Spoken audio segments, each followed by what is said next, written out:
kayo mong gigikanan, no? We are from Cagayan de Oro City. Pastora Ana, sa wapa na kaila. Sa your nanay Ana, mami Ana, usa pa Nana.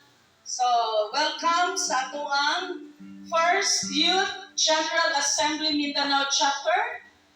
And the theme we have here, aim for God's aims. So, aim for God's approval, aim for God's insights, and aims for godly manner, and aims for God's strength. So, kung mabasa na to, mga young people, o mga teens, ang ato ang theme scripture na sa 2 Timothy 2:15, do your best to present yourself to God as one approved, no? A worker who does not need to be ashamed and who correctly handles the word of truth.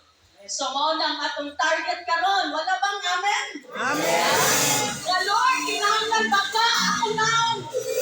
Hindi ko maulaw to handle your word. Ingon ala ba ang Espiritu sa Psalms 23 yun? Amen. Hello? Ha? O, amen-amen lang. Ha? Amen-amen lang. Basta kayo amen-amen lang.